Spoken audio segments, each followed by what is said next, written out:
Pueden empezar.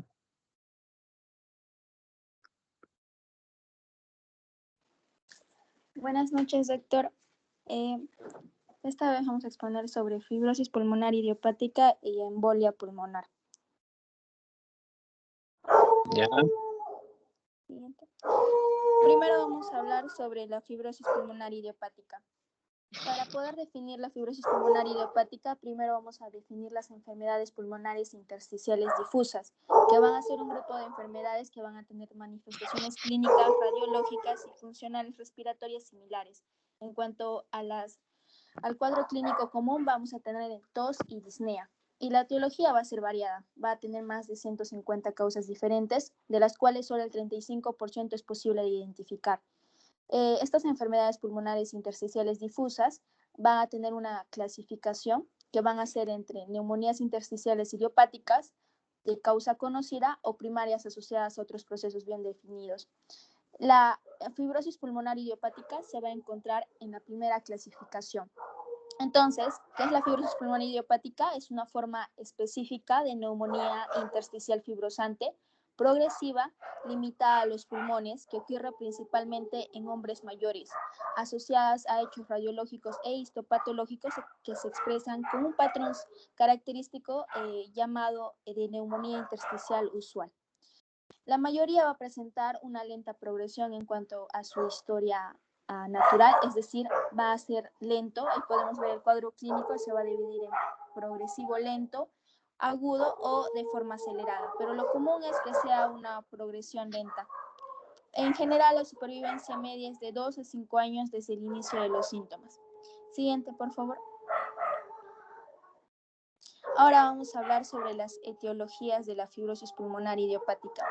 Vamos a considerar tantos factores genéticos, que puede deberse a una mutación en los genes que mantienen la longitud de los telómeros o en la proteína C del surfactante o en la región promotora de la mucina 5B. También influyen factores ambientales como el tabaquismo o exposición al latón, acero, plomo, polvo de madera.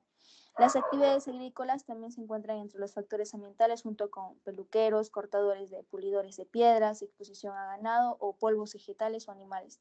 Otro factor de riesgo es el reflujo gastroesofágico, sobre todo para una progresión de la fibrosis pulmonar idiopática.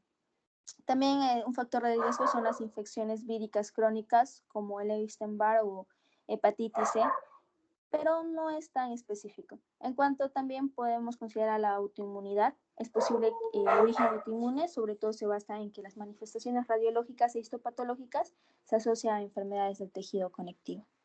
Siguiente, por favor.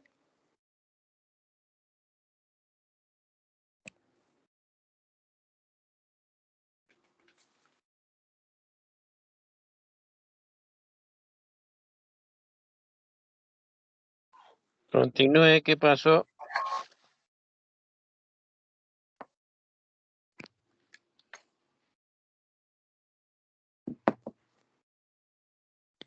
Ya, ahora hablaremos acerca de la fisiopatología de la fibrosis pulmonar. En ella van a intervenir tres factores principalmente, que van microinjurias sobre el epitelio pulmonar, en especial sobre un daño sobre el epitelio alveolar, una alteración del mecanismo de la reparación tisular y una sobreactivación de los miofibroblastos. Estos tres factores van a interactuar y van a condicionar el desarrollo y la progresión de la fibrosis pulmonar. Cuando ocurre un daño a nivel del epitelio alveolar, ya sea por causas genéticas, ambientales como el tabaquismo o infecciones a repetición o por reflujo gastroesofágico que ya vimos, esta lesión tiende a repararse mediante el reclutamiento y proliferación de los fibroblastos, principalmente por el factor de crecimiento de fibroblastos, ¿no? Y este va a reparar esa lesión. Pero en la fibrosis pulmonar, estos fibroblastos van a transformarse en miofibroblastos a través del factor de crecimiento transformante beta y la fibronectina que vemos ahí. Y estos miofibroblastos van a presentar una proteína que es la SM-alfa que vemos ahí, que esta va a ser la proteína actina alfa del músculo liso.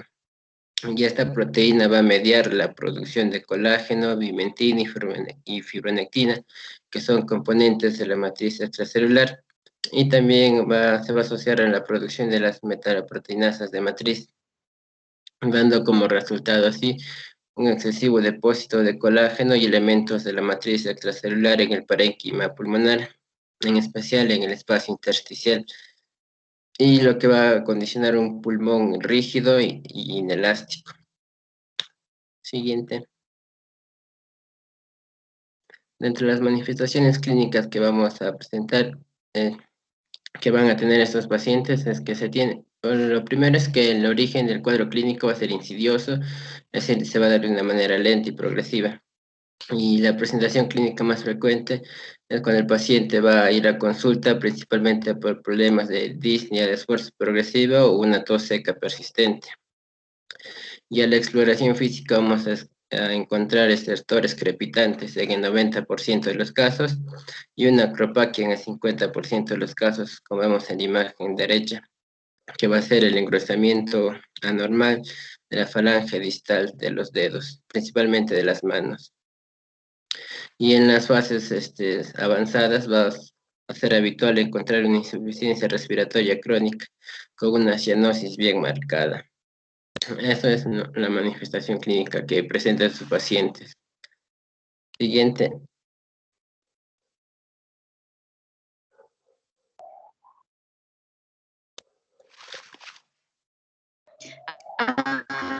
Continuándoles acerca del diagnóstico de la fibrosis pulmonar idiopática, se van a utilizar la tomografía computarizada de alta resolución y la biopsia. En cuanto a la tomografía, se van a poder hallar 4 hallazgos típicos.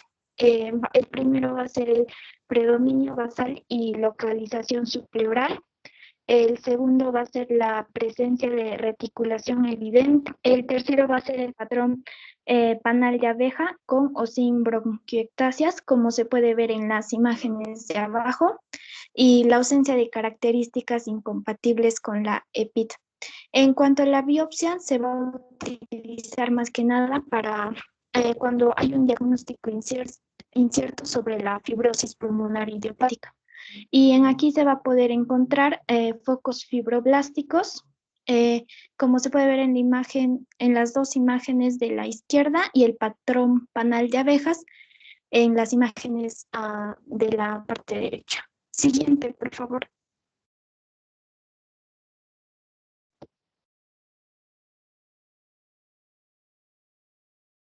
En cuanto al tratamiento, va a haber uno farmacológico y no farmacológico. En el farmacológico se va a utilizar la pirfenidona, la cual va a tener, se va a caracterizar por ser antifibrótica, antiinflamatoria y antioxidante, y va a bloquear las principales vías de transducción, como la TGF-beta, el factor de crecimiento de fibroblastos y la interleucina 1-beta.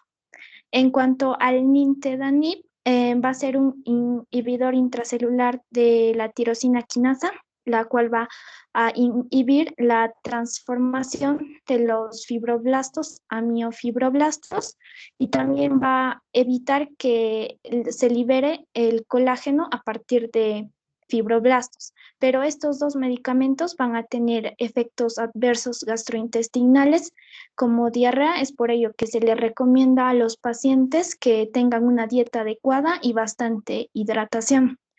En cuanto al tratamiento no farmacológico, a los pacientes se les dice que se les suprime el tabaco, también, se les da también oxígeno suplementario, ya que a medida que avance esta enfermedad, no van a poder, va a aparecer una disnea, incluso estando en reposo. A la rehabilitación pulmonar va a estar compuesta de ejercicios de acondicionamiento aeróbico, de educación, intervención nutricional, soporte psicosocial, y otro tratamiento no farmacológico va a ser el trasplante pulmonar, pero es una terapia cara y la supervivencia es de 50 a 60% de pacientes a los 5 años. Siguiente, por favor.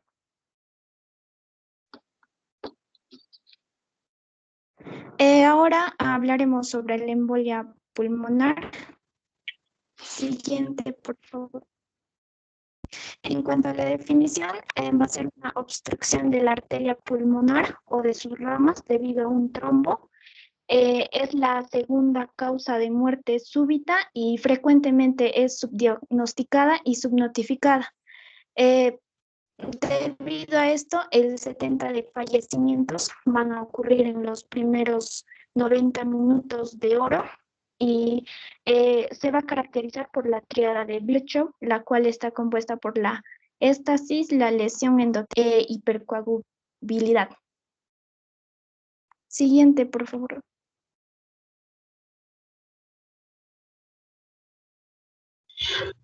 Ahora hablaremos de la etiología. Bueno, como ya mencioné anteriormente, la principal causa de embolia pulmonar va a ser un trombo. El trombo va a ser de tipo venoso, que va a ser profundo y va a estar generalmente ubicado en el miembro inferior. Este trombo se va a desprender y va a viajar por el torrente sanguíneo. Finalmente se va a alojar en los vasos pulmonares. Esto va a generar al tejido adiposo. Esto tras una cirugía. Siguiente, por favor.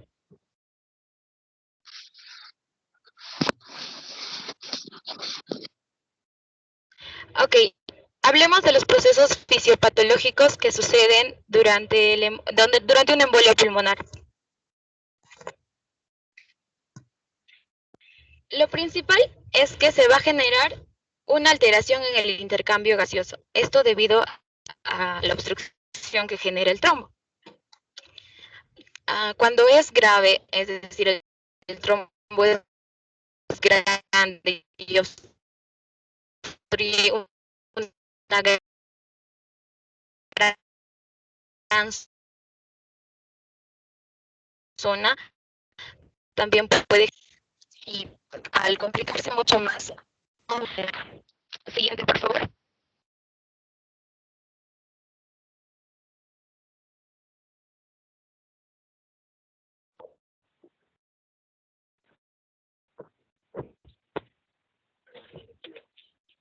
¿Se me escucha bien? Se escucha entrecortado, Lisette. Ok, vuelvo a repetir. Los procesos fisiopatológicos generalmente van a ser 3. Bueno, ya pasó. Ya mi compañera comentó sobre la triada de Virchow.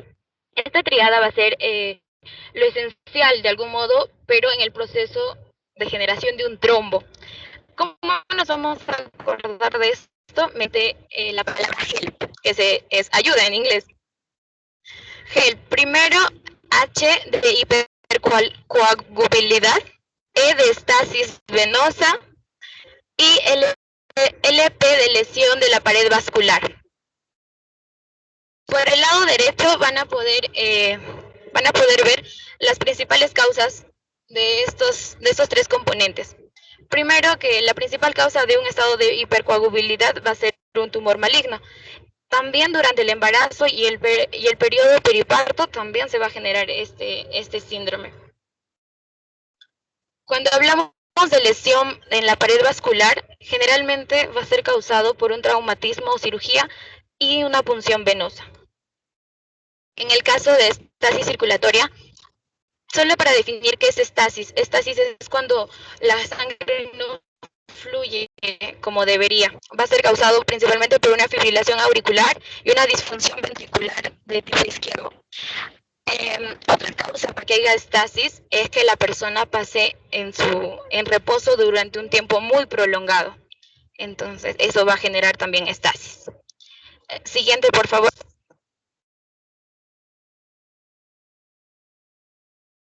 Dentro de las manifestaciones clínicas, estas van a depender según el tamaño y según los problemas cardiorrespiratorios del paciente. Por ejemplo, según el tamaño, puede ser pequeño, mediano y masivo. Dentro de pequeño, la embolia así, esas pequeñitas que aparecen, más o menos van a ser, no se van a dar cuenta. Por ejemplo, cuando se les hace alguna angiografía, no se reconoce. Pero si esos pequeñitos se juntan o son repetidos, como que puede producir una hipertensión pulmonar, como vemos en la imagen.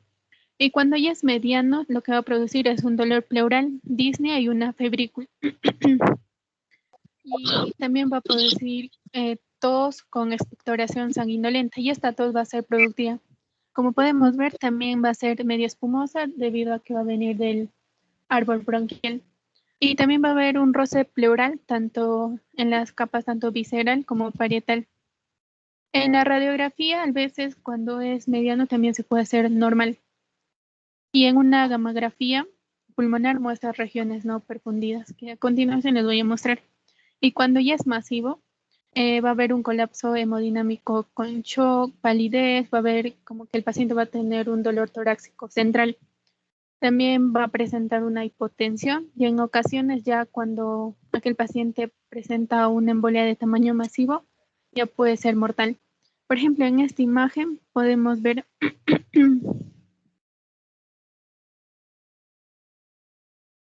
cómo diagnosticamos una embolia pulmonar. Bueno, hay diversos métodos, pero los más frecuentes que se hacen son, por ejemplo, una ecografía de comprensión de miembros inferiores. Podemos ver aquí en la imagen de que el médico está agarrando un transductor, que eso pasa a través de tanto la arteria como la vena femoral. Por ejemplo, acá tenemos un corte transversal. En la primera imagen vemos que el transductor ha pasado pero sin comprimir. Entonces vemos la arteria y la vena. En cambio, cuando en esta imagen B, cuando ya comprime, si tú comprimes algo, por ejemplo, una arteria, una vena, entonces el lumen debe ser más, como que debe disminuir su diámetro. Pero en cambio, en este caso, no es así, pues. Y entonces nos da a conocer que dentro de aquí hay como unos coágulos. Y una de las causas, como ya lo mencionaron, que del embolio pulmonar va a ser una trombosis venosa profunda que se va a desarrollar en los miembros inferiores. Por ejemplo, en este caso va a ser en la... también va a ser de la prueba de dímero D, que esto nos mide. Y también la gamografía de ventilación y perfusión. En esta imagen A vemos que al paciente cuando ha hecho ventilación, vemos el pulmón tanto derecho como izquierdo, que están normales, ¿no? Y en cambio, cuando se realiza un proceso de perfusión, vemos que hay partes donde no hay flujo sanguíneo. Y en la angiografía por tomografía computarizada helicoidal, vemos aquí que el paciente se le ha administrado, por ejemplo, la albúmina intravenosa, para que se note que cuando se le hace la tomografía computarizada, irradia. Y también una angiografía pulmonar. Dentro del tratamiento existen diversos. Primero vamos a comenzar por la prevención. Se debe tener en cuenta que las personas alrededor, por ejemplo, son los ancianos y las personas que tienen un estilo de vida sedentario. Para ello se recomienda que usen medias elásticas, como vemos aquí, donde va a haber como una compresión y así permite como que un flujo sanguíneo normal. Y también en estas también tenemos fármacos anticoagulantes como la warfarina, la heparina de bajo peso molecular y la heparina no fraccionada. Se recomienda más la heparina no fraccionada. Y también el tratamiento trombótico con activador de plasminógeno, como vemos en la imagen, que se le introduce como un catéter por el hemicardio derecho. Eso sería todo.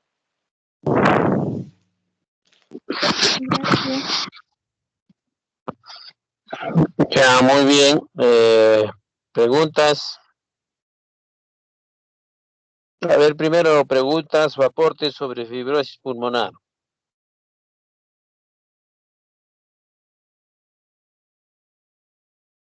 ¿Alguien quiere preguntar a los expositores fibrosis pulmonar?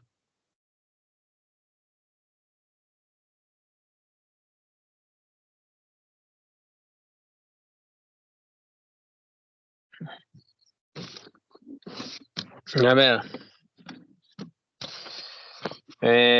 Más o menos, desde hace más o menos, desde el año 2002, Las enfermedades intersticiales difusas han sido clasificados por un grupo de sociedades, ¿no? La americana, japonesa, inclusive europea, en un consenso. Entonces, la clasificación ha sido, como dice su colega, ¿no? En neumonías intersticiales, después de causas secundarias y las causas ya de procesos bien definidos. Para el año 2011, cuando yo era residente en neumología, se ha hecho alguna actualización de eso, pero básicamente lo mismo. Pero antes había pues, se hablaba todavía de que el gol estándar en las fibrosis pulmonares era pues biopsia hasta ahora, ¿no? Pero desde el 2011 se han hecho correlaciones de la tomografía de alta resolución con la histopatología de los pacientes post-mortem. Entonces se han dado cuenta que hay buena correlación, por tanto, no es necesario hacer biopsia desde entonces. Para el año ya casi 2015 salió otra guía donde incluyen las neumonías intersticiales, algunas que son afectadas por biomás, por humos, ¿no? Por tabaco. Y la fibrosis pulmonar idiopática sí tiene influencia del humo. Entonces, esa clasificación han agregado.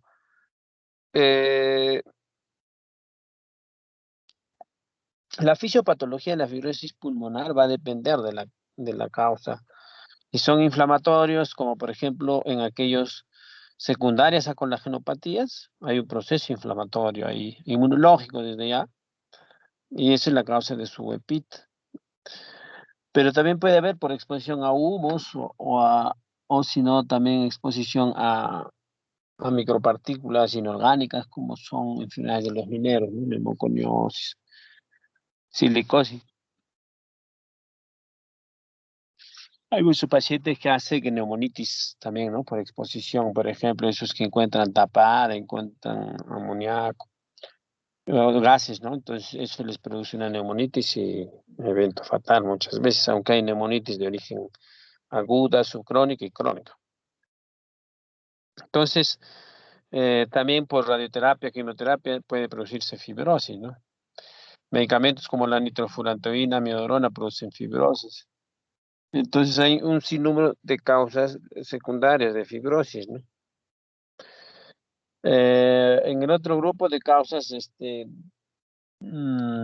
procesos definidos, pero aunque se sabe algo, por ejemplo, sarcoidosis, linfangioliomiomatose, amiloidosis, proteinosis alveolar, eso está en ese grupo.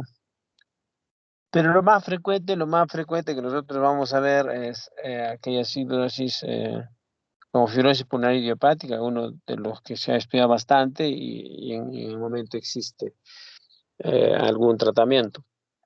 Las mayorías va a depender mucho, por ejemplo, con las genopatía va a depender de su tratamiento, de la artritis reumatoide, del lupus eritematoso sistémico, del esclerodermia. Si no se controla eso, entonces la fibrosis aumenta. Entonces, por eso a veces el paciente con fibrosis pulmonar tiene manejo multidisciplinario, su neumólogo y su reumatólogo, ¿no? Y entonces ahí las patologías podrían ser inflamatorias. Pues en la fibrosis pulmonar idiopática, la fisiopatología no es inflamatoria. Por eso antes trataban a la fibrosis pulmonar idiopática con prednisona, aciatopina, que son inmunosupresores, o hacer asistencia histeína, en un estudio de Ifigenia. Luego sale un otro estudio, Capacity, donde demostraba que los pacientes que usaban triple terapia se morían más bien en comparación del grupo que solo usaba en asistencia histeína. Más adelante se hace otro estudio, Panther, donde demuestra que la asistencia histeína tampoco nos sirve para nada. Y recién empiezan los estudios de nintedanib y pirfenidona en fibrosis pulmonar idiopática, ¿no? Pero para dar un tratamiento a la fibrosis pulmonar idiopática tiene que ser un buen diagnóstico. Como ustedes han dicho, cuadro clínico, paciente con tos seca, disnea, acropaquias, crepitantes, ver con el examen. Nada más. Y hay que hacer diagnóstico con tomografía de alta resolución de tórax. siempre descartar procesos inmunológicos según el protocolo. Hay que pedir ANA, ANCA, factor reumatoide, esas cosas, anticuerpos citrulinados, esas cositas se pide para, como parte del protocolo y descartar con las ginopatías y quedar como fibrosis pulmonar idiopática. Por tomografía existe ya definido criterios NIU, se llama, de neumonía intersticial usual. Si cumple el criterio de enfermedad compatible, ya no se hace biopsia. Con diagnóstico probable, tampoco. Cuando es un diagnóstico alejado, ya, ahí sí, mucha duda y podría ser biopsia pulmonar. Y actualmente, antes se hacían las biopsias con toracotomía, relación cirujana de tórax, cardiovascular, no, también toracoscopía, pero actualmente se hace con criobiopsia por broncoscopía, que lo hace el neumólogo. ¿Ya? Cada vez se hace los procedimientos mínimamente invasivos. Entonces, eso se hace como diagnóstico, tomografía de alta resolución de tórax, pero siempre hay que pedir exámenes funcionales, espirometría, pleximografía y prueba de difusión de monóxido de carbono, que se llama DELCO. Con eso se hace el diagnóstico.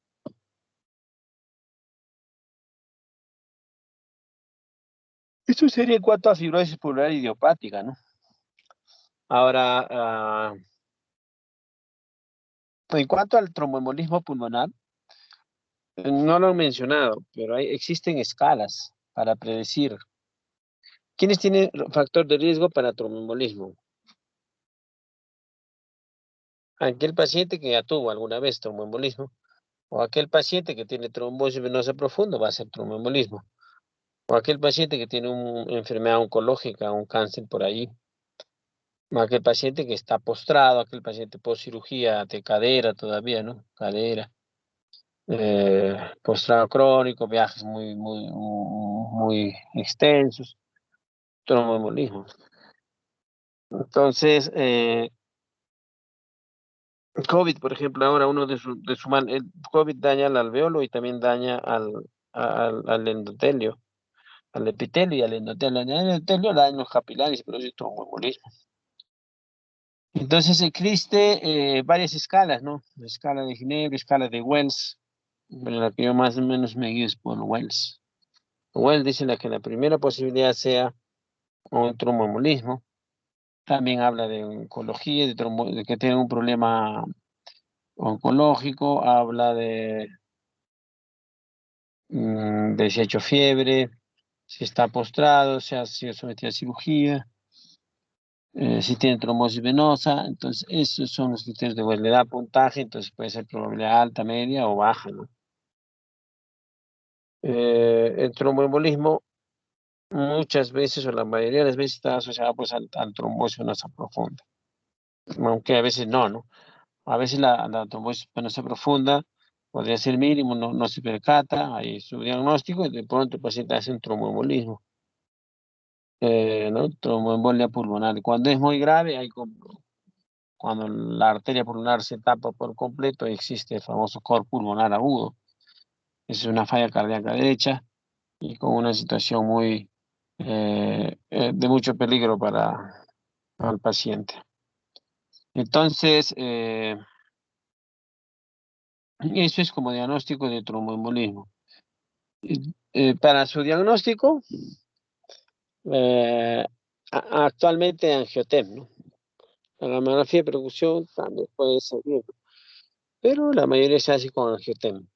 Ahora, si no haces eso, una tomografía con contraste nomás. Pero tu sospecha clínica tiene que ser alta. Dímero D, sí, los dímeros D de cuarta generación son muy sensibles. Ayuda, ¿no?, al diagnóstico de tromboembolismo. ¿Cómo se trata? Con heparina, enoxaparina.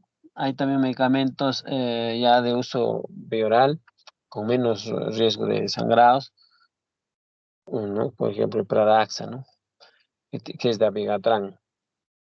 Entonces, el tromboembolismo tiene que tener una sospecha, ¿no? Es un paciente clásico que viene con una dificultad respiratoria, con los factores de riesgo que hemos mencionado, postrado crónico, recientemente operado de cadera, o antes ha tenido trombosis venosa, tiene un cáncer, entonces hay riesgo de tromboembolismo.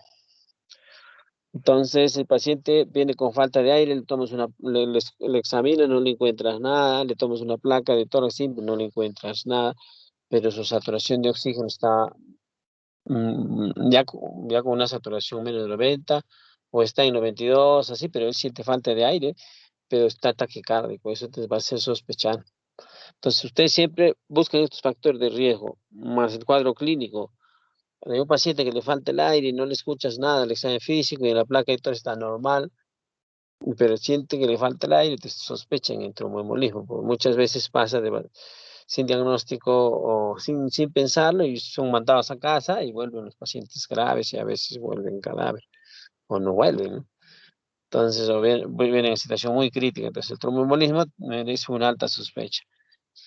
Ujú. Eso es más o menos lo que puedo aportar. No sé si hay alguna pregunta.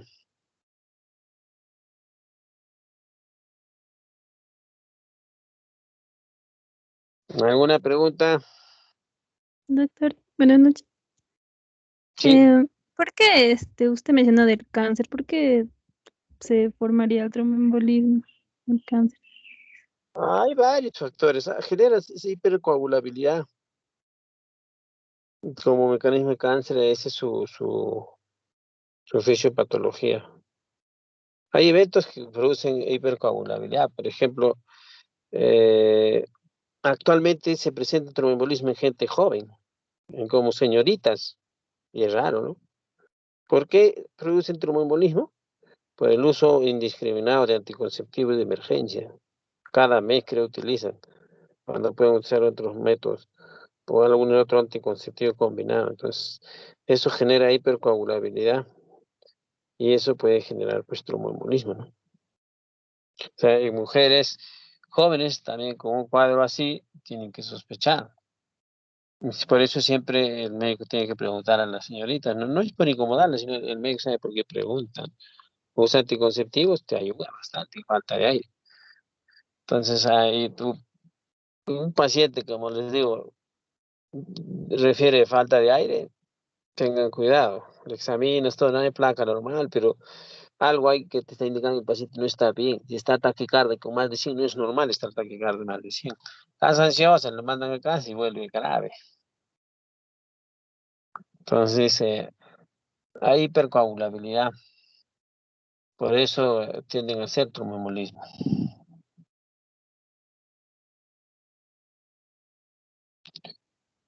¿Alguna otra pregunta?